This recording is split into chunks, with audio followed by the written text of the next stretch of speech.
Hello friends, welcome. मैं अमित बोराड़ा आपका स्वागत करता हूं हमारे चैनल इंग्लिश एरा में। आज हम लोग टेंसेस पे बात करेंगे इंग्लिश में, जिसमें एक लॉजिकली हम लोग इसको दूसरी तरीके से देखने की कोशिश करेंगे। आइए आज हम लोग टेंसेस के बारे में पढ़ेंगे। टेंस चार्ट सब लोग जानते हैं। टेंसेस तीन है: प्रेजेंट टेंस, पास्ट टेंस और फ्यूचर टेंस। और हर एक टेंस के चार हिस्से हैं: सिंपल, पहला कंटिन्यूअस, दूसरा परफेक्ट, तीसरा और परफेक्ट कंटिन्यूअस चौथा। इतना सिंपल है ये टेंस चार्ट। केवल तीन टेंसेस हैं, हर एक के चार हिस्से हैं, टोटल 12 डब्बे हैं। लेकिन फिर भी टेंस चार्ट का जो कॉन्सेप्ट है वो क्लियर नहीं हो पा रहा है। उसके दो कारण हैं: पहला एक्सटर्नल प्रॉब्लम, बाहरी प्रॉब्लम, और दूसरा है इंटरनल प्रॉब्लम, अंदरूनी प्रॉब्लम। अंदरूनी प्रॉब्लम से मेरा मतलब है कि इन बॉक्सेस के अंदर क्या क्या आएगा वो ज्यादा चिंता का विषय नहीं है। इसके अंदर केवल वर्ब्स और हेल्पिंग वर्ब्स के कॉम्बिनेशन यदि आपको समझ में आ रहे तो आपकी समस्या का निदान हो जाएगा।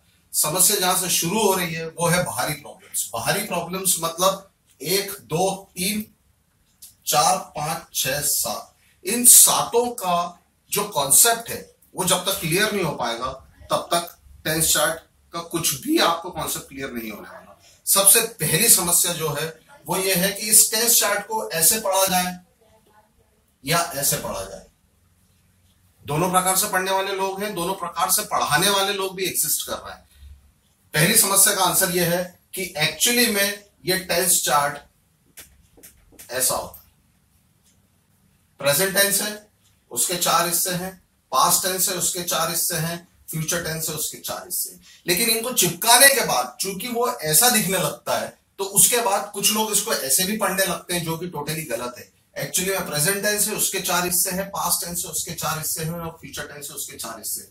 तो आज के बाद जब भी आप टेंस चार्ट को पढ़ने जाएंगे तो इस चीज का ध्यान रहे अपने को कि हमें टेंस चार्ट को इस तरह से पढ़ना है, वर्टिकली पढ़ना है, हॉरिजॉन्टली नहीं।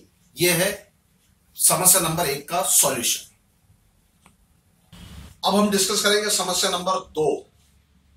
छोटी सी समस्या है ये जो पहली स्ट्रिप है इस टेंस चार्ट की, या पहली पट्टी, इसका नाम है सिंपल टेंस। बाकी चारों का नाम आप जानते हैं: कंटिन्यूअस, परफेक्ट और परफेक्ट कंटिन्यूअस। पहले का नाम है सिंपल। ये पट्टी सिवाय सिंपल होने के सब कुछ है। कहने का मतलब ये है कि ये बिल्कुल सिंपल नहीं है, सबसे डिफिकल्ट, बल्कि इस टेंस चार्ट में यदि कुछ है तो वो यही वाली पट्टी है। सबसे डिफिकल्ट कॉन्सेप्ट्स हैं इसके। तो इसका नाम फिर सिंपल क्यों है? मुझे लगता है किसी ने एक अच्छा खासा मजाक किया है इसका नाम सिंपल रख के। तो दूसरी बात यह है कि हम लोग इसको सिंपल नहीं बोलेंगे कभी भी। हमें जब भी इसको डेजिग्नेट करना होगा तो हम लोग इसको बोलेंगे इंडेफिनेट टेंस। इंडेफिनेट का हिंदी में मीनिंग होता है अनिश्चित। अनिश्चित। दोस्तों, अब हम डिस्कस करेंगे प्रॉब्लम नंबर 3। और ये जो प्रॉब्लम है ये सबसे मेजर प्रॉब्लम है, और इस पूरे वीडियो का निचोड़ यही प्रॉब्लम है। यदि आप लोगों को इस प्रॉब्लम का सॉल्यूशन आ गया तो बाकी आप इंग्लिश के टेंसेस में कुछ और भले ही ना पढ़े, लेकिन आपके कॉन्सेप्ट्स हमेशा के लिए क्लियर होंगे। प्रॉब्लम नंबर 3 ये है कि जो तीन टेंसेस है, प्रेजेंट टेंस, पास्ट टेंस और फ्यूचर टेंस, इनके चार ही हिस्से क्यों है? हर टेंस के चार ही हिस्से क्यों है? 3 क्यों नहीं है? 5 क्यों नहीं है? जिस दिन आपको इस बात का जवाब मिल गया, आप उस आदमी की तरह सोचने लगेंगे जिसने ये टेंस चार्ट बनाया होगा, या हर टेंस के चार हिस्से क्यों होंगे। उसके बाद आपको कुछ भी कंफ्यूजन नहीं रहेगा। आज हम लोग इस कंफ्यूजन को हमेशा के लिए दूर कर लेते हैं। 3 ही स्थितियां हो सकती है किसी भी काम की: 1, 2 और 3। शुरुआत, चालू हालत और समाप्त या फिर एंड। फॉर एग्जाम्पल, दिन शुरू हुआ, दिन चला, दिन समाप्त हो गया। रात शुरू हुई, रात चली, रात समाप्त हो गई। यहां तक कि हम लोगों का जीवन भी इस चक्र से बाहर नहीं है। हम लोग जन्म लेते हैं, जीते हैं और मृत्यु को प्राप्त होते हैं। दुनिया की हर चीज जो भी आप इमेजिन करें, कोई भी इस चक्र से बाहर नहीं है। शुरुआत होगी, चालू हालत रहेगी और समाप्त हो जाएगी। इसको हम लोग सुपर इंपोज कर देते हैं हम लोगों के टेंस चार्ट के ऊपर। ये जो आपका सेकंड चालू हालत वाली स्थिति है वो है ये कंटिन्यूअस टेंस, सेकंड जो है। तीसरी स्थिति जो एंड या समाप्त की स्थिति है वो है परफेक्ट। अब प्रश्न ये उठता है कि ये परफेक्ट और ये परफेक्ट एक ही है क्या? परफेक्ट वाला परफेक्ट और परफेक्ट कंटिन्यूअस वाला परफेक्ट, एक्चुअली में ये दोनों अलग हैं। ये परफेक्ट एंड वाला परफेक्ट है जो तीसरे नंबर का टेंस का डिवीजन है परफेक्ट, ये एंड वाला परफेक्ट है, किसी भी काम की समाप्ति को बताता है, इसीलिए मैंने तीसरे नंबर पर समाप्त लिखा था। और आपको कंफ्यूज नहीं होना है इस परफेक्ट कंटिन्यूअस के परफेक्ट में और इस परफेक्ट में। ये परफेक्ट एंड वाला परफेक्ट है, जबकि ये परफेक्ट कंटिन्यूअस का जो परफेक्ट है वो स्टार्टिंग वाला परफेक्ट है। तो कंटिन्यूअस का स्थिति नंबर 2 थी और ये जो परफेक्ट है ये मैं स्थिति नंबर 1 बोल रहा हूं।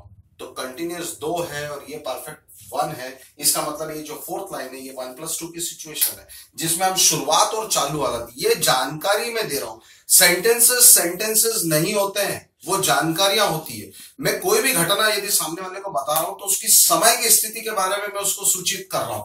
यदि मैं किसी को बोल रहा हूं कि मैं पढ़ रहा हूं, इसका मतलब है मैंने कभी तो भी पढ़ना शुरू किया था, कभी तो भी मैं पढ़ना खत्म करूंगा, और इस वक्त उसकी बीच की स्थिति में सेकंड नंबर की स्टेज या चालू हालत में हूं, मैं कंटिन्यूअस में हूं, चाहे वो परफेक्ट टेंस में हो, पास्ट टेंस में हो या फ्यूचर टेंस में हो।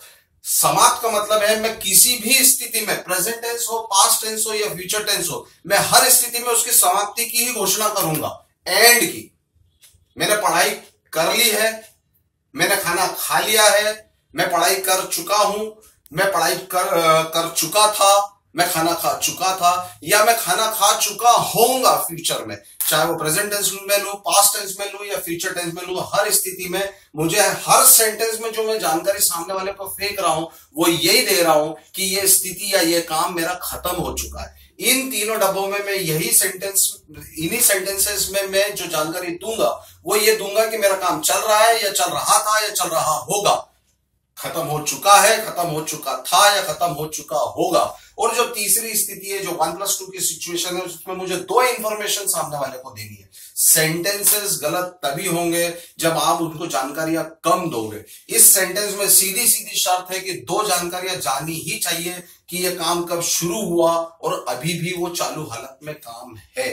फॉर एग्जाम्पल, यदि मैं पढ़ाई कर रहा हूं तो मैं कितनी बजे से पढ़ाई कर रहा था और अभी भी पढ़ाई कर रहा हूं। मैं 3 बजे से पढ़ाई कर रहा हूं, मैं 3 बजे से पढ़ाई कर रहा हूं, अभी 5 बज रहे हैं, इसका मतलब 2 घंटे पहले से मैंने टाइम दे दिया शुरुआत का। मैं 3 बजे से पढ़ाई कर रहा हूं, परफेक्ट कंटिन्यूअस। या फिर 2 घंटे से बारिश हो रही है, या मैं 3 सालों से बैंकिंग की तैयारी कर रहा हूं। तो जो कॉन्सेप्ट है बेसिकली वो ये है कि ये जो टाइम फैक्टर है, स्टार्ट, कंटिन्यूटी और एंड, इसको सुपर इंपोज इस पे कर दिया जाए। और इंडियन स्टूडेंट्स के लिए सबसे आसान ये होगा कि टेंस चार्ट को बजाय इंडेफिनेट, कंटिन्यूअस, परफेक्ट और परफेक्ट कंटिन्यूअस कहने के हम लोग इनको बोले, सेकंड वाली स्थिति को बोले चालू हालत, तीसरे परफेक्ट को बोले समाप्त, और ये शुरुआत प्लस चालू हालत। अब कुछ सेंटेंसेस ऐसे होते हैं जो इस चक्र के भी बाहर होते हैं। वो सेंटेंसेस होंगे जिनकी शुरुआत और अंत पता नहीं होते। जैसे फॉर एग्जांपल, सूर्य उगता है तो कब से उग रहा है हमें नहीं मालूम, कब तक उगेगा हमें नहीं मालूम। पृथ्वी अपनी धुरी पर घूमती है, कब से घूम रही है क्या पता, कब तक घूमेगी कोई नहीं बता सकता। तो कुछ सेंटेंसेस ऐसे होते हैं जिनकी शुरुआत और एंड निश्चित नहीं होती। तो ये सेंटेंसेस सारे इंडेफिनेट के सेंटेंसेस है, अनिश्चित के। तो अनिश्चित क्या है? अनिश्चित है इनकी शुरुआत और इनका अंत। जिसकी शुरुआत और अंत ही हम लोगों को मालूम नहीं है वो अनिश्चित ही है। उसकी कुछ भी डिटेल हम सामने वाले को नहीं दे रहे। मैं चाय पीता हूं, मैंने चाय पी, अब मैंने चाय पी या मैं चाय पीऊंगा। मैं चाय पीता हूं, कब से पीते हो या कब से नहीं पीते हो, कब तक पियोगे, कब तक नहीं पियोगे, दोनों के जवाब नहीं है आपके पास। मैंने चाय पी है कि मैंने चाय पी थी कि मैंने चाय पी होगी, तीनों में नहीं जाता है वो सेंटेंस, इसलिए अनिश्चित है। और मैं चाय पीऊंगा और नहीं पी तो 50-50 चांसेस है, इसलिए अनिश्चित है। इसलिए ये तीनों सेंटेंसेस अनिश्चित में आते हैं। समझने वाली बात यह है कि हम लोगों का ये टेंस चार्ट है, लेकिन हम लोगों ने एक नया मैकेनिज्म डेवलप किया है अपना 1, 2, 3 और ये चौथी स्थिति अनिश्चित की। पहली है शुरुआत, दूसरी है चालू हालत, तीसरी है समाप्त और चौथी है अनिश्चित। इसको हम सुपर इंपोज कर देंगे हमारा टेंस चार्ट पे 4, 2, 3 एंड 1+2। और हिंदी में इसको और आसानी से यदि हम बोलने जाए तो अनिश्चित, चालू हालत, समाप्त और शुरुआत प्लस चालू हालत। इस एंगल से आप लोग टेंसेस को देखिए, टेंस चार्ट को देखिए, आपके सेंटेंसेस में कोई गलती होने का प्रश्न ही नहीं उठता। अब बाकी की जो बातें हैं, जो डिस्क्रिपेंसीज हैं, जो कंफ्यूजन्स हैं और जो सोच है हम लोगों की, उसके बारे में जो चेंजेस हमारे में होने चाहिए इंग्लिश के पॉइंट ऑफ व्यू से, इसमें हम लोग क्लास नंबर 2 पे बात करेंगे। Thank you.